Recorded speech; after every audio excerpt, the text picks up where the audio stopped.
어둠 속에 홀로 두시는지, 어두운 밤은 왜 그리 길었는지, 나를 고독하게, 나를 낮아지게, 세상 어디도 기댈 곳이 없게 하셨네.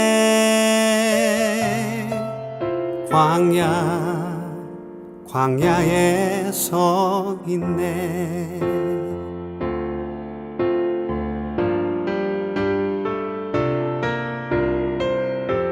주님만 내 도움이 되시고, 주님만 내 빛이 되시는, 주님만 내 친구 되시는 광야.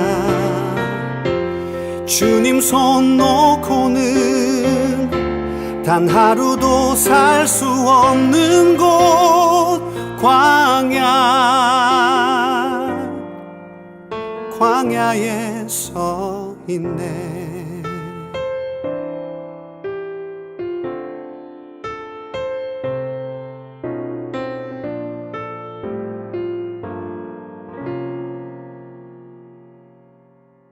왜 나를 깊은 어둠 속에 홀로 두시는지, 어두운 밤은 왜 그리 길었는지, 나를 고독하게, 나를 낮아지게, 세상 어디도 기댈 곳이 없게 하셨네.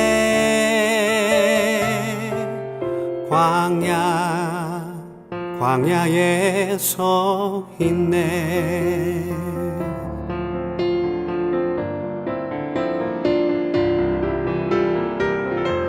주님만 내 도움이 되시고, 주님만 내 빛이 되시는, 주님만 내 친구 되시는 광야.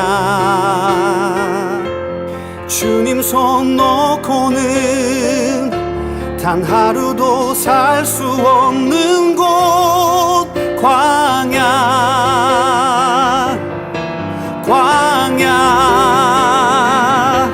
주께서 나를 사용하시려, 나를 더 정결케 하시려, 나를 택하여 보내신 그곳, 광야. 성령이 내 영을 다시 태어나게 하는 곳,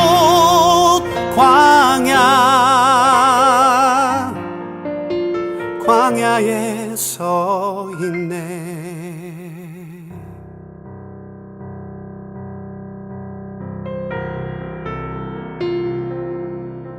내 자가 산산이 깨지고 높아지려 했던 내 꿈도 주님 앞에 내어놓고, 오직 주님 뜻만 이루어지기를, 나를 통해 주님만 드러나시기를.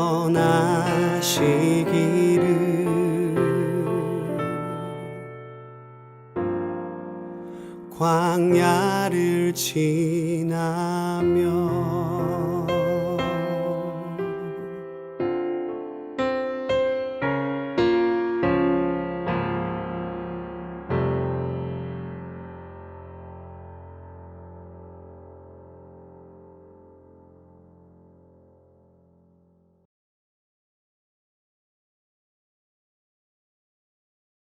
묵상기도 하심으로 사순절 세 번째 주일 예배를 하나님께 드리겠습니다.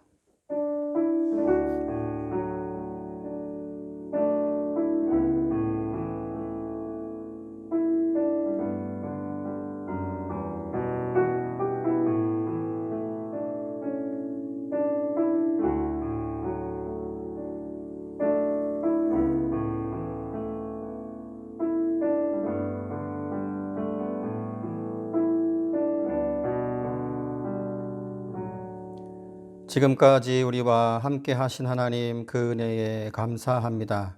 오늘도 온전한 예배가 되게 해 주시고 주님의 놀라운 은혜가 임하는 시간 되게 해 주시옵소서. 예수님의 이름으로 기도합니다. 아멘. 다 함께 찬송가 27장 하시겠습니다.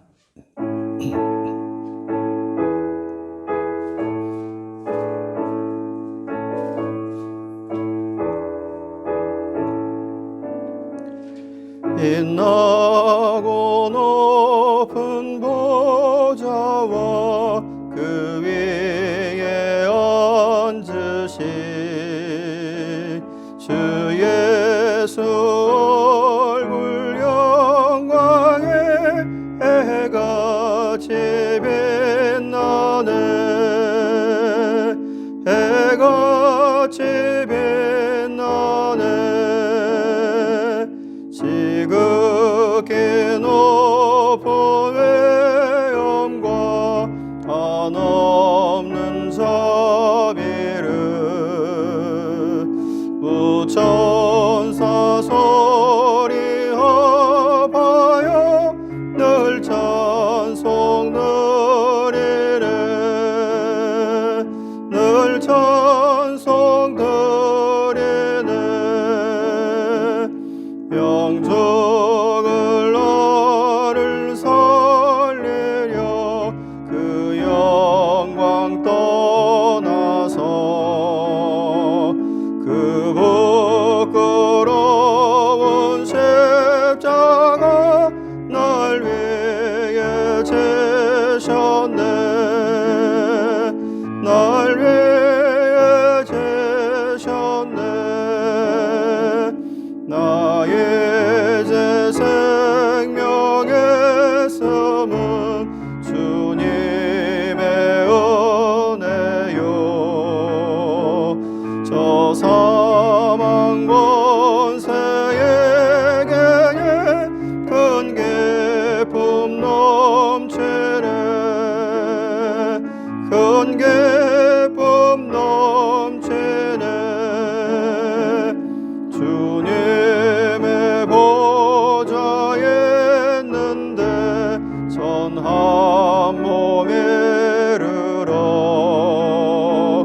그 영광 몸속에 올 때 내 기쁨 넘치리.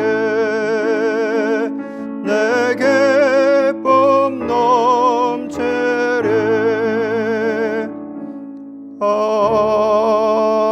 아멘. 이 시간 다 함께 우리가 회개하는 시간을 갖도록 하겠습니다.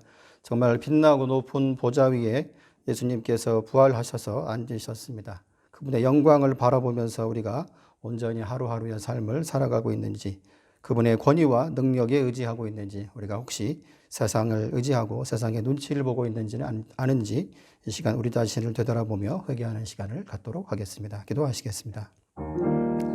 하나님, 늘 우리와 함께 하시는 것 감사합니다.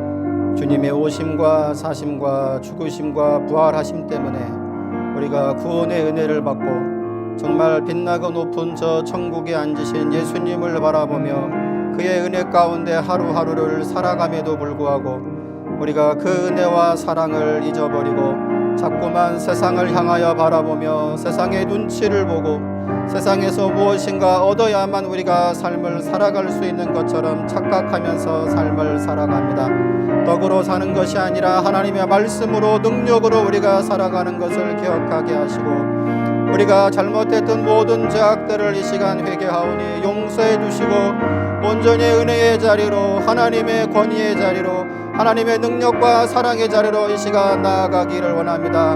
우리를 회복시켜 주시고 우리의 죄를 용서하시고 우리의 예배를 온전하게 받아 주시옵소서. 그래서 오직 주님만을 바라보며 주님께 순종하고 온전히 주님께 예배할 수 있는 믿음의 성도들이 다 되게 하여 주시옵소서. 이 시간도 우리 가운데 역사하여 주시옵소서. 예수님의 이름으로 기도합니다. 아멘. 사도행전 3장 19절에 그러므로 너희가 회개하고 돌이켜 너희 죄 없이 함을 받으라고 주께서 말씀하셨습니다. 말씀에 의지해서 회개한 우리에게 죄 용서의 은혜가 임할 것을 믿습니다. 아멘. 다 함께 사도신경 하심으로 우리의 믿음을 고백하겠습니다. 나는 전능하신 아버지 하나님 천지의 창조주를 믿습니다. 나는 그의 유일하신 아들 우리 주 예수 그리스도를 믿습니다. 그는 성령으로 잉태되어 동정녀 마리아에게서 나시고 본디오 빌라도에게 고난을 받아 십자가에 못 박혀 죽으시고 장사된 지 사흘 만에 죽은 자 가운데서 다시 살아나셨으며 하늘에 오르시어 전능하신 아버지 하나님 우편에 앉아 계시다가 거기로부터 살아있는 자와 죽은 자를 심판하러 오십니다. 나는 성령을 믿으며 거룩한 공교회와 성도의 교제와 죄를 용서받는 것과 몸의 부활과 영생을 믿습니다. 아멘. 최수만 집사님 기도하시겠습니다. 만유의 영원한 주관자시며 우리 삶 가운데 오늘도 살아 역사하시는 하나님께 찬송과 영광을 드립니다. 전염병이라는 두려움 가운데 서 있는 저희들을 지난 한 주간 동안도 보호하여 주시고 오늘 거룩한 주일을 허락하셔서 하나님을 예배하게 계심을 감사드립니다. 감히 주 앞에 설 수 없는 죄인들이 오나 그리스도 보혈의 은총을 힘입고 나왔사오니 큰 축복과 사랑으로 함께하여 주시옵소서. 하나님의 사랑과 은혜를 깨닫지 못하고 저희들에게 주신 말씀 따라 살지 못한 모든 죄 이 시간 고백하오니 하나님 용서하여 주시옵소서. 주님의 거룩한 보혈로 깨끗이 씻어 주시옵소서. 병마와 싸우며 고통 중에 있는 성도들을 도와주시옵시고 가정의 여러 문제와 경제적인 문제로 고민하여 간구하는 모든 기도들 하나님 들어주시고 친히 응답해 주시옵소서. 사순절을 지내며 주님 걸어가셨던 고난의 길, 십자가의 길을 바라보길 원합니다. 저희들을 향한 주님의 그 놀라운 사랑을 기억하며 저희들도 주변의 어려운 이웃들을 위해 기도하고 돕는 주님의 사랑을 나누는 그리스도의 참제자 되게 하여 주시옵소서. 이건 모스크바의 주님의 몸된 교회를 세워주시고 지금까지 건강하게 성장케 하심을 감사드립니다. 구하면 주실 것이요 찾으면 얻을 것이요 문을 두드리면 열릴 것이라고 약속하신 하나님 아버지, 그 말씀 붙들고 간절히 기도합니다. 저희 모스크바 장로교회가 이곳 러시아에서 구원 방주의 역할을 잘 감당하게 하여 주시옵소서. 복음의 통로가 되게 하여 주시옵소서. 이 땅 모스크바를 변화시키는 능력 있는 교회, 부활의 기쁨과 성도들 간의 사랑이 가득한 아름다운 교회 되게 하여 주시옵소서. 오늘 단위에 세우신 담임 목사님, 성령의 강권함을 날마다 더하사 권세와 능력의 말씀으로 성령 충만케 하시옵시고 이 시간도 말씀 전하실 때 영적 치유의 역사가 임하게 하여 주시옵소서. 오늘도 이 교회 유치부로부터 중고등부 각 부서들을 인도하여 주시고 교회 재정 또한 넉넉히 채워주시어서 선교와 이웃을 돕는 모든 사업들에 더욱 힘을 내게 하여 주시옵소서. 교육 목사님과 장로님, 권사님 모든 직분자들에게 영육간의 강건함을 항상 허락하여 주시옵시고 교회를 위해 이 모양 저 모양으로 수고하는 모든 손길들을 잡아주시고 그 이름들을 낱낱이 기억하여 주시옵소서. 금주부터 온라인 예배와 더불어 대면 예배도 다시 시작하게 됨을 감사드립니다. 모든 성도들이 안전하게 기쁨의 예배드리게 하여 주시옵시고 만물이 소생하는 봄을 맞듯이 저희 믿음도 새롭게 거듭나는 3월이 되게 하여 주시옵소서. 우리를 죄악 가운데서 구원하시고 우리의 삶을 인도하시는 예수님의 이름으로 간절히 기도드립니다. 아멘.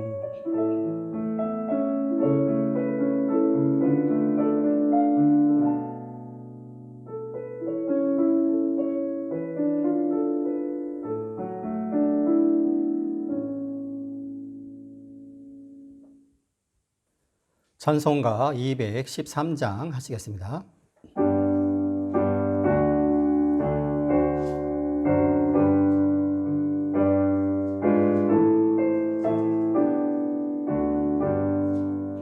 나의 생명 들으니 주여 받아주셔서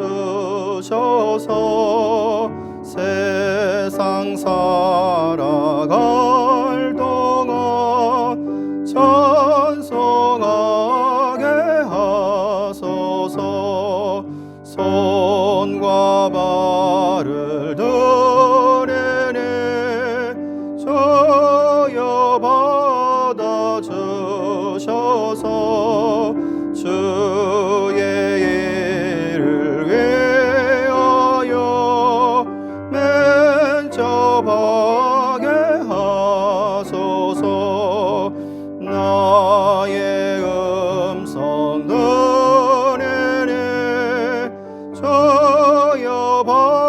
받아주셔서 주의 진리 말씀만 전파하게 하소서.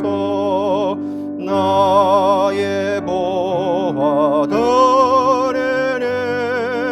저여 받아주셔서 하늘나라 위하여 저 뜻대로 쓰소서. 나의 시간들이니 저여 받아주셔서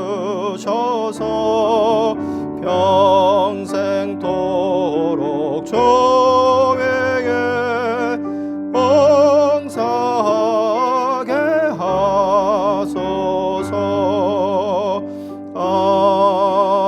아멘.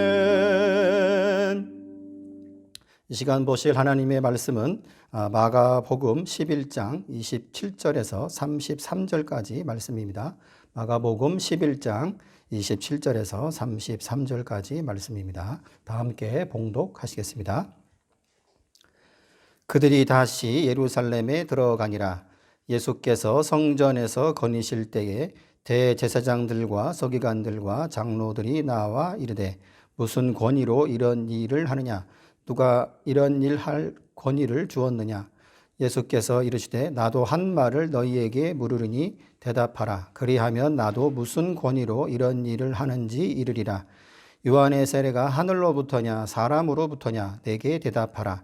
그들이 서로 의논하여 이르되 만일 하늘로부터라 하면 어찌하여 그를 믿지 아니하였느냐 할 것이니 그러면 사람들로부터 할까 하였으나 모든 사람이 요한을 참 선지자로 여김으로 그들이 백성을 두려워하는지라.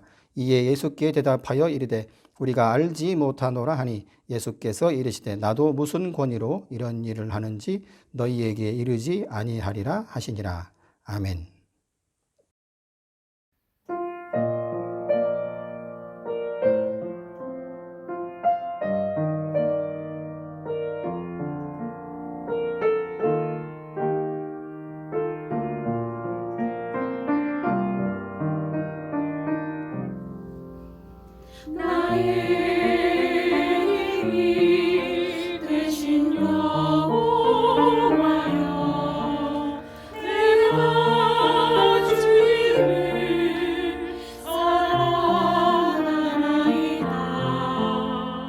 나의 힘이 되신 여호와여, 내가 주님을 사랑하나이다.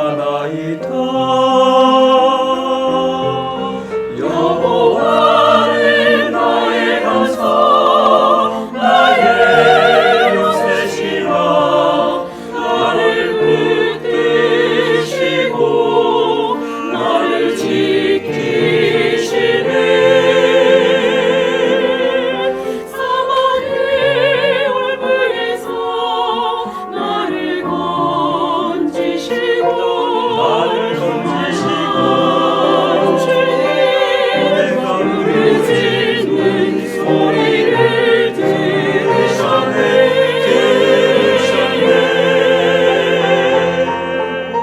여호와는 나의 반석, 나의 요새시라. 나를 붙드시고 나를 지키시네.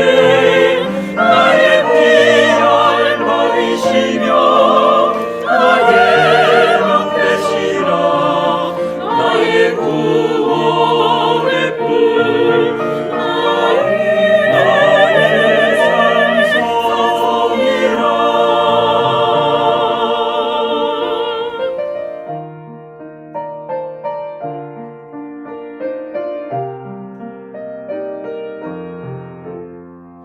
나의 힘이 되신 여호와여, 내가 주님을 사랑하나이다.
하나님이 인정하시는 자격증이라는 제목으로 목사님 말씀 전하시겠습니다.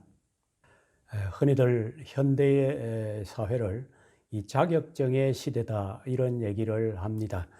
과거에는 자격증이 없어도 얼마든지 할 수 있었던 일들도 요즘은 자격증이 없으면은 합리적으로 합법적으로 할 수 없는 그런 경우가 많이 있는 것 같습니다.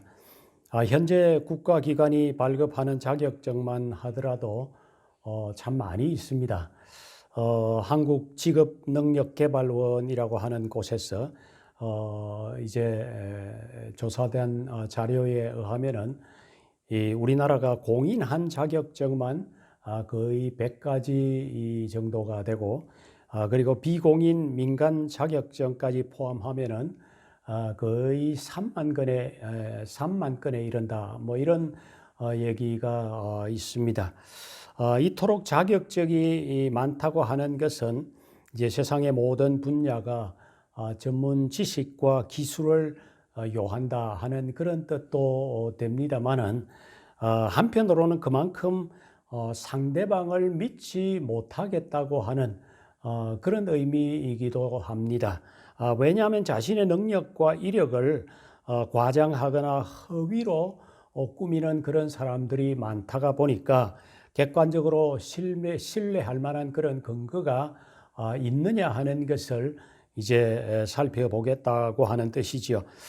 오늘 말씀에서도 당시 종교 지도자들이 예수님의 그 모든 사역들, 말씀을 가르치는 것이라든지 치유를 하시는 것이라든지 이제 기적을 일으키는 것, 또 사람을 책망하고 격려하는 이런 모든 예수님의 사역들에 대한 어떤 자격증이 있느냐 하는 이런 질문을 지금 하고 있습니다. 종교 지도자들, 대제사장들, 서기관들, 장로들이 28절에 말씀에 뭐라고 합니까? 무슨 권위로 이런 일을 하느냐? 누가 이런 일 할 권위를 주었느냐? 이런 질문을 합니다. 그러니까 한마디로 그들은 예수님을 사이비 무자격자 같은 이런 것으로 지금 생각하고 있다고 하는 거지요. 그러나 예수님께서는 질문의 차원을 조금 바꾸어서 이렇게 반문을 합니다. 너희들이 말하는 그 자격증 권위가 어디에서 오는 것을 말하느냐 하시면서 이제 30절에 보면은 하늘로부터냐 사람으로부터냐 하는 이 질문을 이렇게 하십니다.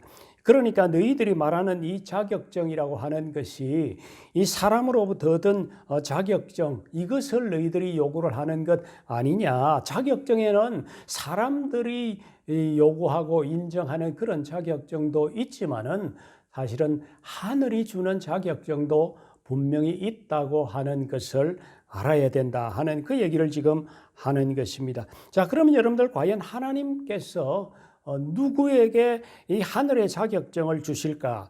오늘 말씀을 통해서 과연 하나님이 주시는, 이 하나님이 인정하시는 자격증을 얻을 만한 사람이 과연 어떤 사람인가? 이런 문제를 두고 우리가 함께 좀 생각을 해보려고 합니다. 오늘 우리가 마가복음 이제 11장 마지막 부분을 읽었습니다만은 오늘 우리가 11장 전체와 그리고 12장 일부분을 통해서 과연 예수님이 말씀하시는 하나님이 인정하시는 하나님이 주시는 자격증을 얻을 만한 사람이 어떤 사람인가 하는 것을 우리가 말씀을 통해서 한번 살펴보려고 합니다. 먼저 오늘 말씀 바로 앞에서 기록된 사건이 바로 무화과 나무를 저주한 사건이 나옵니다. 바로 이 사건부터 우리 한번 생각을 해보도록 하십시다. 예수님께서 예루살렘으로 들어가시기 전에 무화과 나무 한 그루를 저주하셨던 사건을 우리가 잘 압니다. 예루살렘으로 들어가시는데 예수님께서 배가 고프셨던지 그 무화과 나무에서 무화과 열매를 찾으셨습니다. 그런데 살펴보니까 무화과 나무에 이 무화과 열매가 하나도 없었습니다. 그때 예수님이 14절에 보니까 이렇게 말씀합니다. 이제부터 영원토록 사람이 네게서 열매를 따먹지 못하리라고 하시면서 이 무화과 나무를 향해서 저주하셨던 것입니다. 그런데 그 다음 날 제자들이 그 무화과 나무를 봤을 때에 그 무화과 나무가 뿌리채 말라 있었다고 하는 것입니다. 이 장면을 보면서 제자들이 너무도 놀라서 서 있으니까 제자들에게 예수님께서 하나님을 믿으라고 하시면서 이 기도에 대해서 가르치시는 장면이 쭉 기록이 되어져 있습니다. 예수님은 제자들에게 사실 여러 차례 이 기도가 무엇인지 이 기도에 대해서 가르치셨던 적이 있습니다. 마가복음 9장에서도 믿음의 기도의 능력에 대해서 가르치신 그런 적이 있습니다. 9장 23절에 가서 보면은 이렇게 말씀하지요. 할 수 있거든이 무슨 말이냐? 믿는 자에게는 하지 못할 일이 없느니라. 이렇게 하셨지요. 그런데 이번에는 기도한 내용을 너희들이 미래에 일어날 일로 생각하지 말고 이미 현재에 이루어진 일이라고 생각하고 그렇게 믿으라고 말씀하십니다. 다시 말해서 기도라고 하는 것은 미래에 일어날 그런 것에 대한 것이라기보다는 바로 현재에 이 기도한 대로 이루어지는 그 능력 이라고 그렇게 말씀하시는 것입니다. 그러니까 11장 24절에서 무엇이든지 기도하고 구하는 것은 받은 줄로 믿으라고 그렇게 말씀하신 것입니다. 그러면은 너희에게 그대로 되리라 하십니다.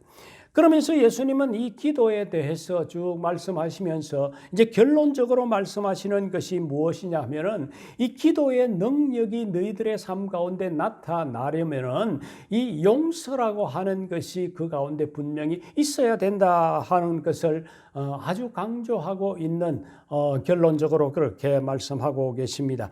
11장 25절에서 보면은 서서 기도할 때에 아무에게나 혐의가 있거든 용서하라. 그리하여야 하늘에 계신 너희 아버지께서도 너희 허물을 사하여 주시리라고 하십니다. 무슨 얘기입니까? 그러니까 우리가 기도의 능력을 체험하기 위해서는 용서부터 해야 된다고 하는 말씀입니다. 우리가 용서하지 않으면은 하늘에 계신 아버지와 우리 이 사이의 관계가 막히기 때문에 기도의 응답이 있을 수가 없다고 하는 것을 말씀하시는 거죠. 여러분들 기도에게 있어서 이 용서라고 하는 것이 이토록 중요하다고 하는 것입니다.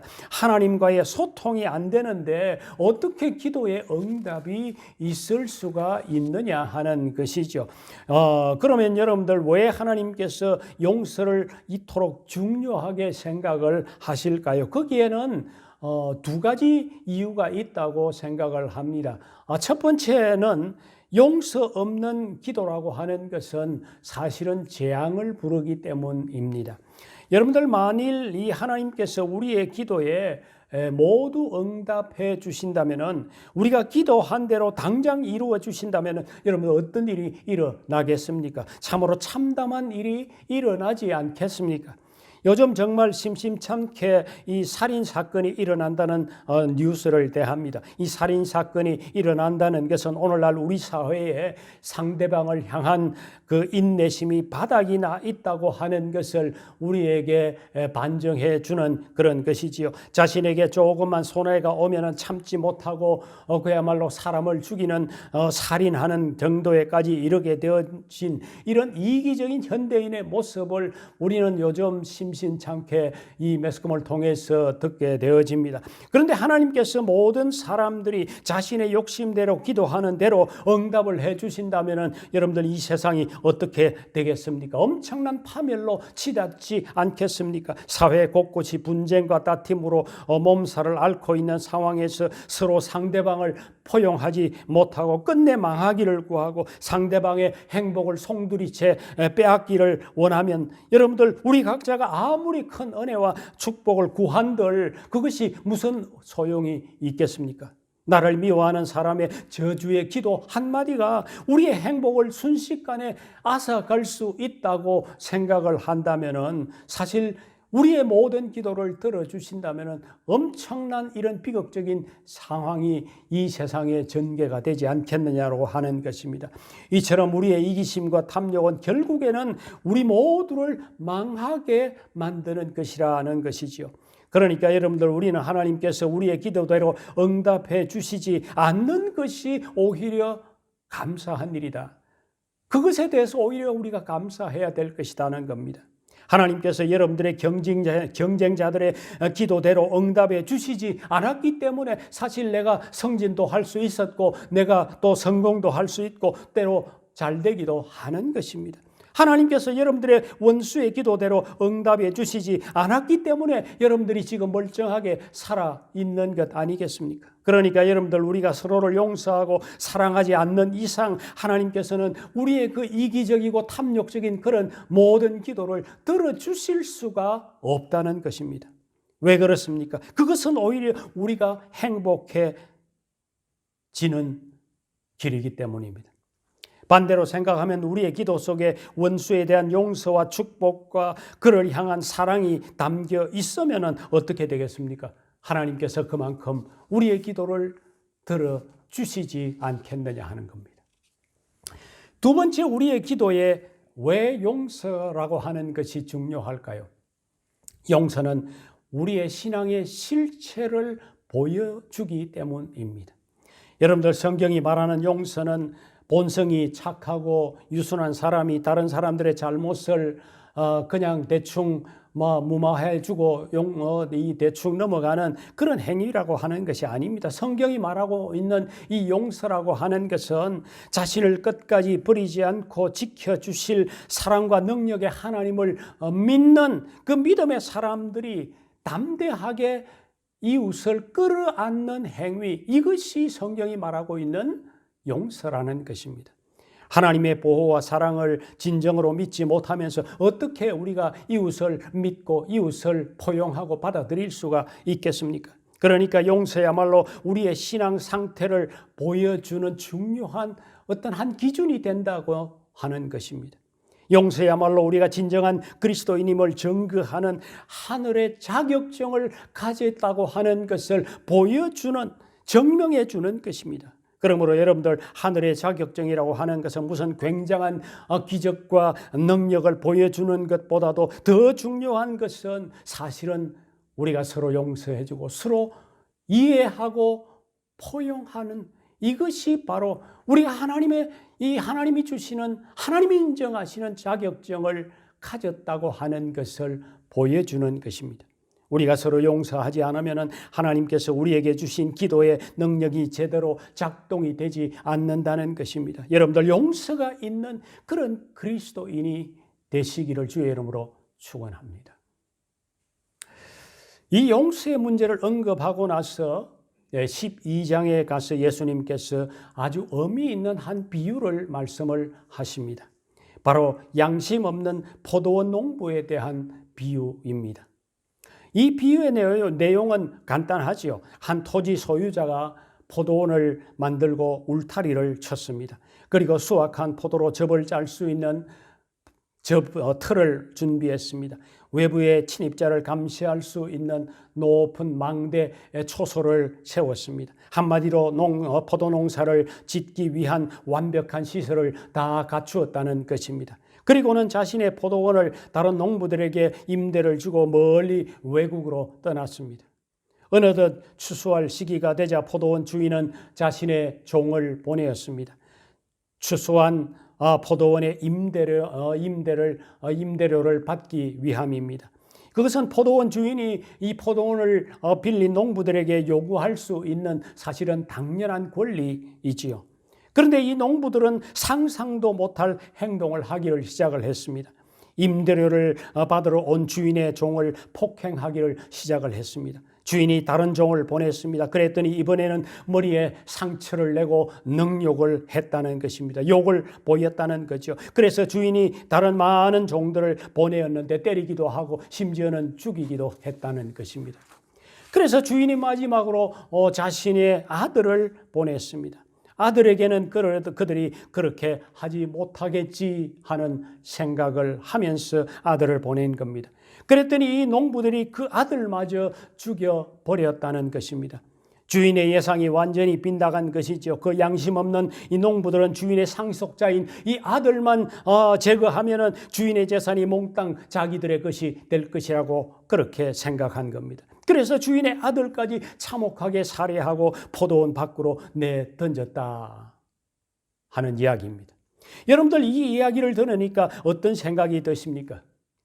우리는 가끔 듣는 성경 이야기라고 생각하고 그냥 무심코 넘기는 그런 이야기일 수 있습니다. 사실 이 이야기가 텔레비전에서 드라마로 만들어져서 방영이 되었다면 여러분들 세상의 사람들이 뭐라고 하겠습니까? 저런 막장 드라마를 어떻게 만들어서 텔레비전에서 방송을 할 수가 있느냐고 하면서 비난을 하지 않겠습니까? 그러나 여러분들 예수님께서 이런 황당한 이야기를 하시는 이유가 어디에 있을까요? 그것은 현실에서는 좀처럼 일어날 것 같지 않은 막장 드라마 같은 그런 이야기이지만은 사실은 당시에 이스라엘 땅에서 일어나고 있는 현실이 이와 같은 것이라고 하는 것을 지금 예수님께서 은근히 비유로 지금 말씀을 하고 계신다는 것입니다. 이스라엘 백성의 진정한 주인은 누구입니까? 하나님이십니다. 그런데 당시에 종교 지도자들이 자신들이 마치 주인인 것처럼 이야기의 농부들처럼 그렇게 행동했다는 것입니다. 하나님께서는 당시 종교 지도자들에게 이스라엘 백성들을 맡기시면서 말씀에 따라 그들을 잘 양육하라고 하셨습니다. 그래서 하나님께 예배하는 자들로 그렇게 만들어 가기를 기대했습니다. 그들이 자신의 이익을 위해서 무수한 백성들을 억누르고 희생시켜가면서 자신의 이익을 꾀했다는 얘기입니다. 그런 상황을 개선하기 위해서 하나님께서는 수백 년 동안 수많은 선지자들을 보내었지만은 그 지도자들은 그 선지자들에게 온갖 모욕을 퍼붓고 폭행과 살인까지 저질렀다는 것입니다. 그래서 마침내 하나님께서는 마지막으로 자신의 아들 예수님을 이 세상에 보내셨습니다. 하나님께서는 그렇게 해서라도 종교 지도자들에게 회개할 기회를 그렇게 주려고 하셨습니다. 하지만 당시의 종교 지도자들은 하나님의 인내와 사랑을 무시하고 하나님의 아들 예수 그리스도의 생명까지 빼앗고 죽이려고 노리고 있었던 것입니다.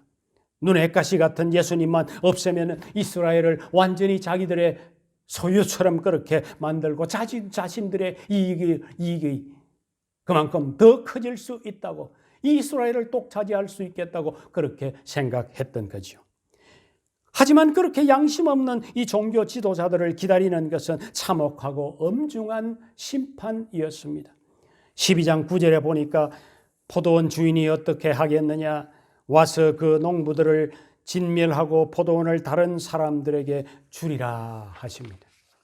그러니까 포도원 주인이 양심도 없고 잔인한 행동까지 서슴지 않았던 농부들을 모두 진멸하는 것처럼 당시의 종교 지도자들 역시 하나님의 심판을 받을 수 없다고 하는 것을 간접적으로 이런 비유를 통해서, 이런 이야기를 통해서 예수님께서 지금 말씀하시는 거죠. 여러분도 오늘날의 세계는 참으로 이 극단적인 물질주의로 치닫고 있는 모습을 우리는 세상 곳곳에서 볼 수가 있습니다.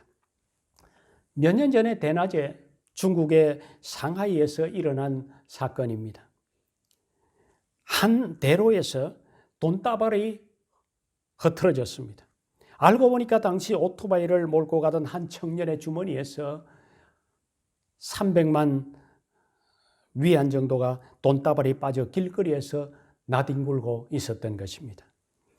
그 돈은 그의 아버지가 지난 1년 동안 힘들여 모았던 돈이었습니다. 그것을 은행에서 찾아서 지금 집으로 가고 있는데 그 호주머니에서 그것이 오토바이를 타고 가다가 그만 빠져나와서 큰 길거리에서 돈다발이 뒹굴어졌습니다.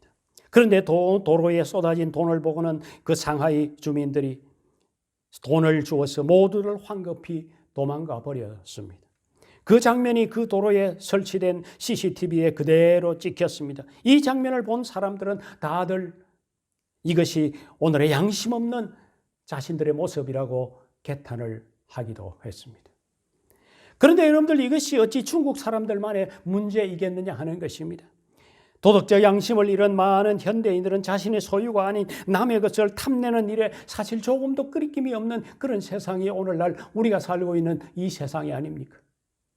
때로는 뉴스에 등장하는 비양심적이고 탐욕스러운 사람들의 모습을 우리는 너무도 자주 보고 있습니다. 다른 사람들에게 정당한 이익을 돌려주지 않고 자신만이 모든 이익을 독차지하겠다는 이기적인 그런 욕심이 가득한 그런 모습을 우리는 얼마든지 우리가 볼 수가 있습니다.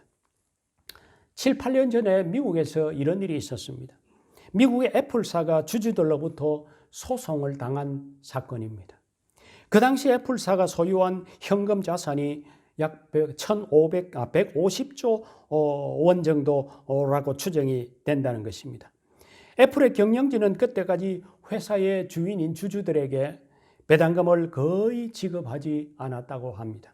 그러니까 회사의 이익을 회사의 주인들에게 제대로 돌려주지 않았다는 것이죠. 그러면서도 회사의 경영진들은 그동안 수백억 원에 이르는 연봉을 챙겨왔다는 것입니다. 그래서 주주들이 이 애플사를 향해서 이 소송을 거는 이런 황당한 일이 벌어진 겁니다. 여러분들, 이런 이야기가 마치 오늘 말씀의 포도원 농부들과 같은 이런 이야기 같지 않습니까? 그런데 더 큰 문제는 과연 오늘날의 이 교회 그리스도인들은 어떻느냐 하는 것입니다. 과연 이 세상의 모든 것이 하나님의 소유임을 인정하는 그런 양심이 오늘날 그리스도인들에게 있느냐 하는 것입니다. 과연 내게 있는 소유가 진정한 하나님의 소유이고 나는 잠시 빌려서 이 땅에서 사용하는 권한만 가진 자라고 하는 그런 어떤 생각을 가지고 있는 그리스도인들이 과연 얼마나 되느냐 하는 것입니다. 여러분, 오늘날 이 세상의 모든 것은 하나님의 소유입니다. 그러므로 우리의 인생은 하나님께서 기뻐하시고 원하시는 대로 사용되어져야 되는 것이 우리의 인생인 것입니다. 이런 이야기를 하시면서 예수님께서 결론적으로 시편 118편 22절을 인용하면서 마지막 새로운 선언을 하십니다. 오늘 말씀 12장 10절에 보면은 건축자의 버린 돌이 모퉁이의 머릿돌이 되었나니, 무슨 얘기입니까?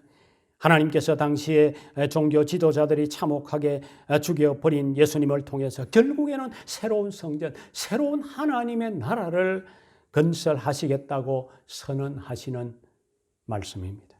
그렇습니다. 종교 지도자들에게 건축자의 버린 돌처럼 되신 예수님을 통해서 하나님은 결국에는 새로운 구원의 역사를 이루어 가시겠다고 하는 선언인 것이죠. 부활하신 예수님을 통해서 죄로 어두워진 인생들에게 새로운 생명을 불어넣어서 새로운 하나님의 나라를 건설해 가시겠다고 하는 하나님의 선언을 우리는 이 말씀 속에서 읽어보게 되는 것입니다. 그래서 이 하나님의 나라가 오늘날 교회로 탄생된 것입니다.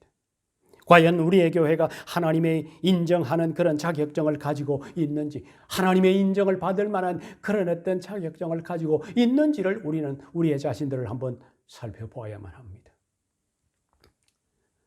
말씀을 맺겠습니다.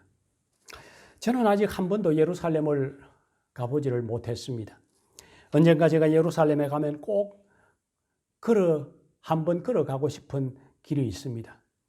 그 길은 바로 일명 비아 돌로로사라고 하는 이 슬픔의 길이라고 하는 그 길입니다. 그 길은 예수님이 십자가를 지고 골고다를 향해서 걸어가셨던 길입니다. 때로 영상을 통해서 사순절날 많은 전 세계의 그리스도인들이 그 길을 걸어가는 행렬을 보기도 했습니다.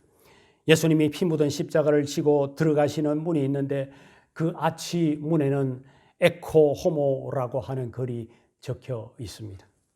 그 뜻은 이 사람을 보라 하는 뜻입니다.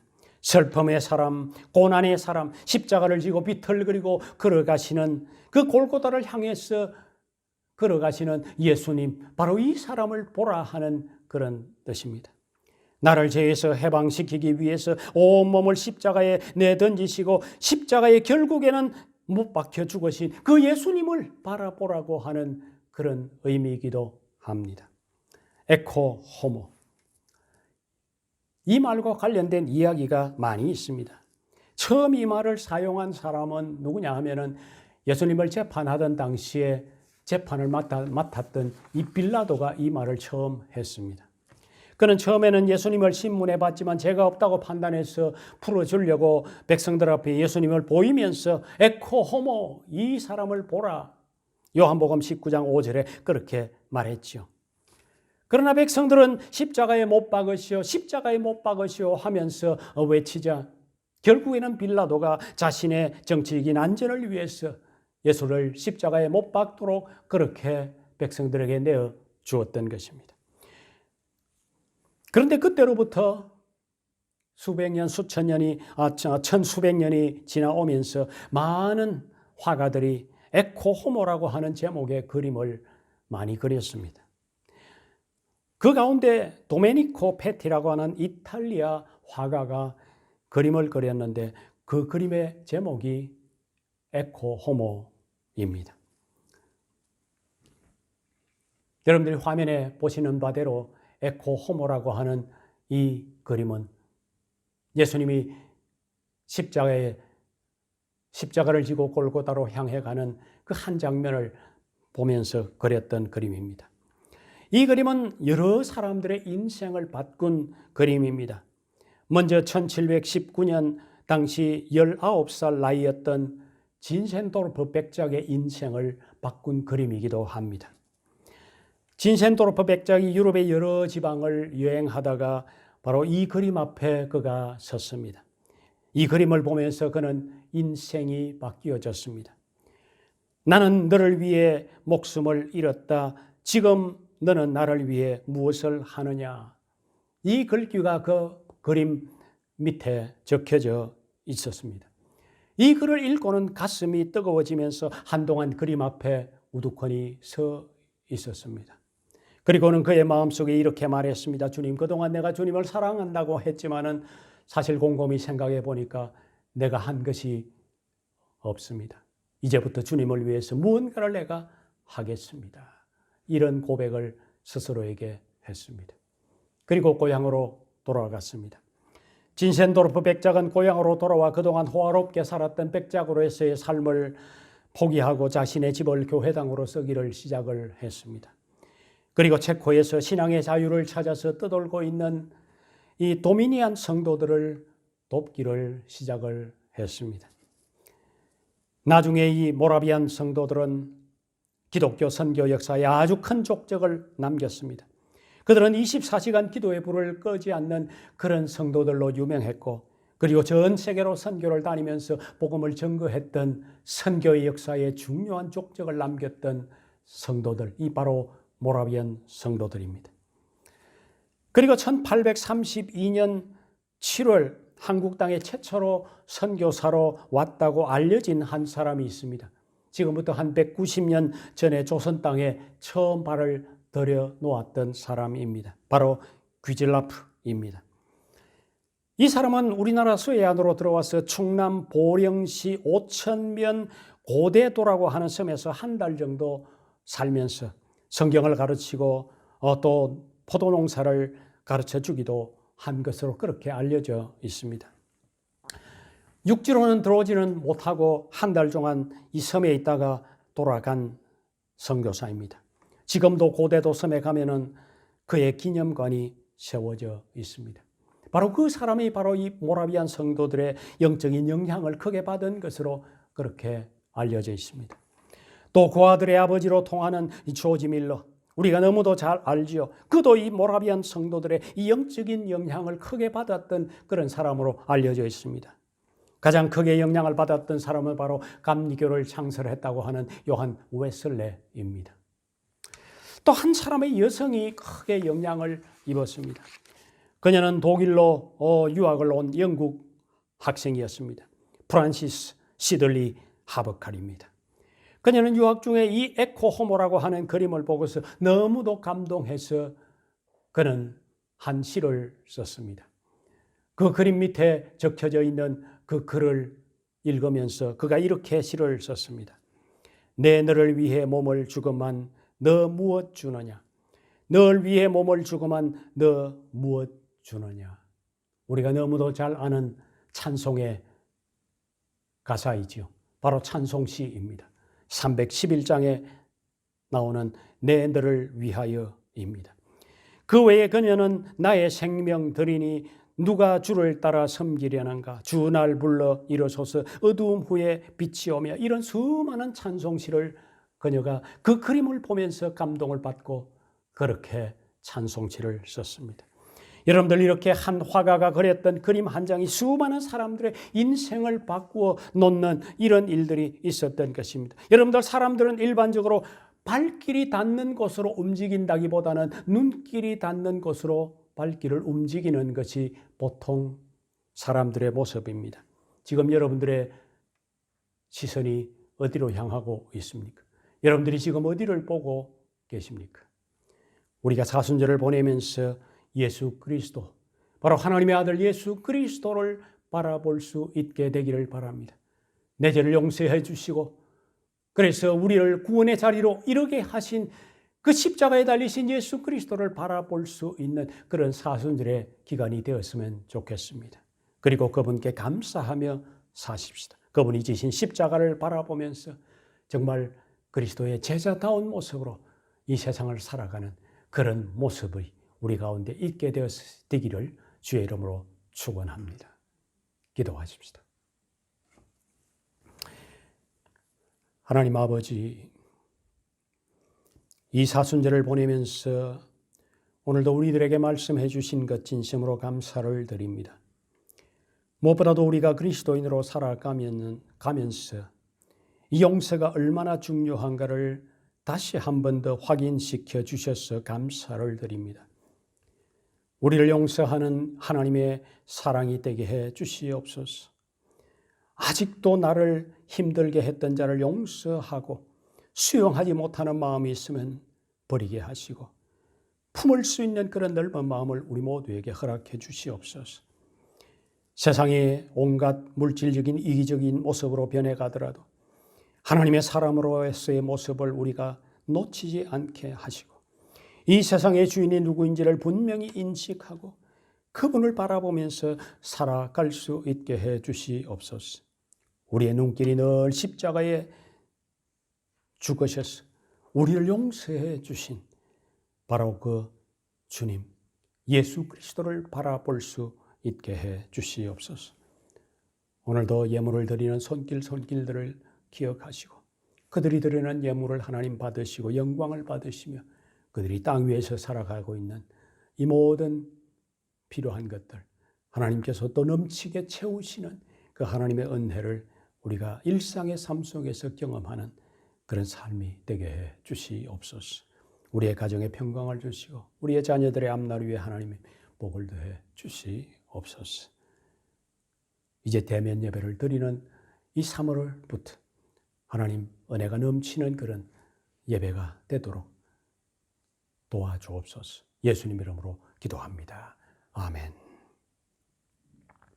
찬송 311장 하겠습니다.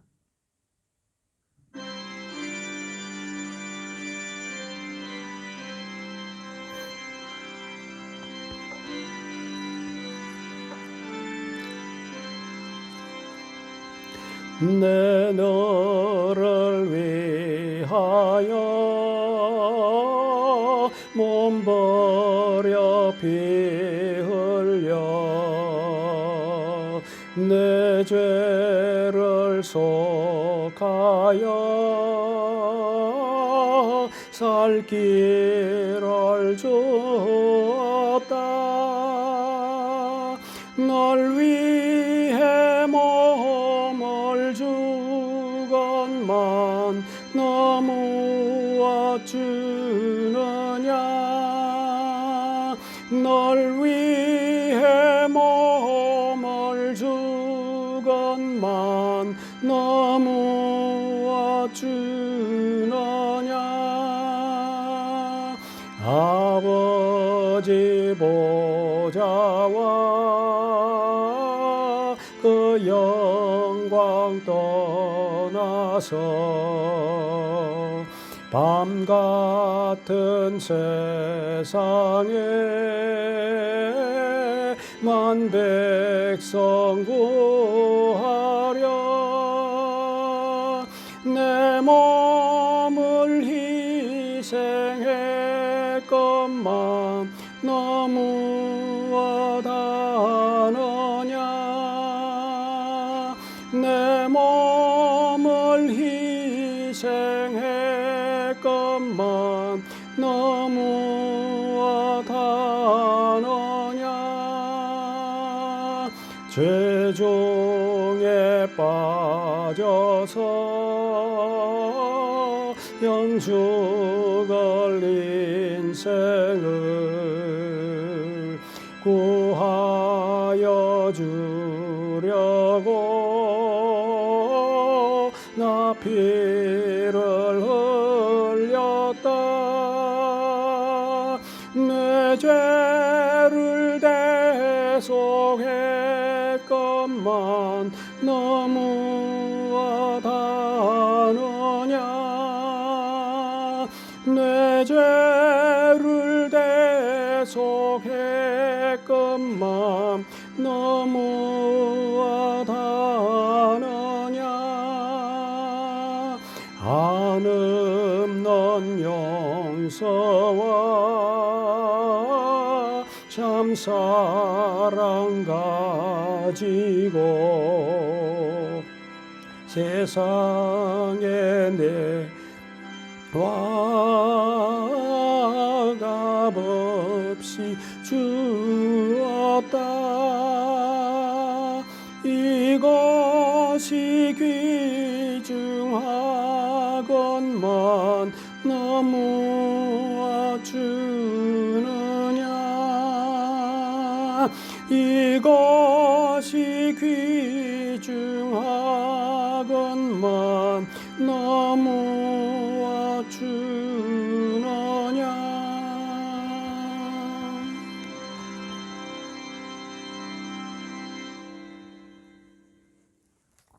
사물에 기도하고 마치도록 하겠습니다. 사순절을 통해 늦어냈던 신앙의 믿음의 끈을 조이고 말씀과 묵상으로 십자가의 은혜를 다시 회복해서 은혜의 물결이 교회 안에 흘러넘치는 섬김 있는 축복된 공동체 되게 하소서. 하나님께서 속히 이 땅을 치유하시고 팬데믹의 장애물을 주님의 은혜로 뛰어넘을 수 있도록 믿음을 견고히 다지는 계기가 되게 하소서. 우리는 세상으로부터 부름받은 하나님의 백성이며 또한 세상으로 보냄받은 그리스도의 제자입니다. 보냄받은 사명자로서 맡겨진 임무를 잘 감당하여 하나님을 찬양하는 성령 충만한 예배자가 되게 하소서. 아멘. 기도하겠습니다. 우리를 구원하신 예수 그리스도의 은혜와 하나님 아버지의 사랑과 성령의 교통하심이 오늘도 주 앞에 모여서 예배하는 우리 모든 성도들과 그 가정과 삶의 기업과 그 자녀들 후손들 위해 지금부터 영원토록 함께 계실지어다. 아멘.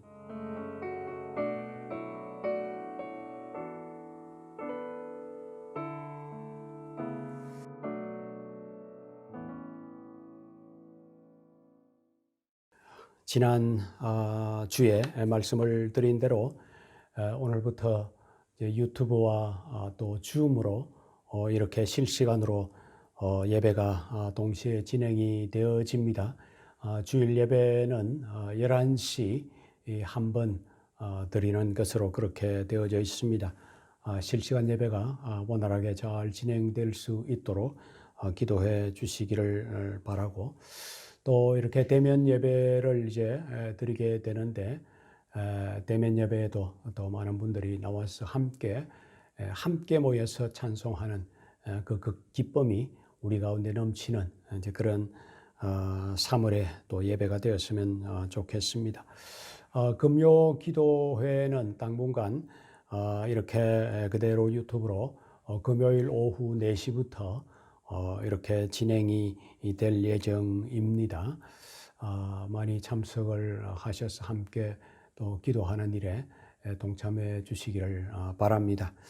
유초동부 또 중고등부 모임 또 잘 진행될 수 있도록 여러분들 부모님들 또 신경 써서 챙겨 주시면은 좋겠습니다.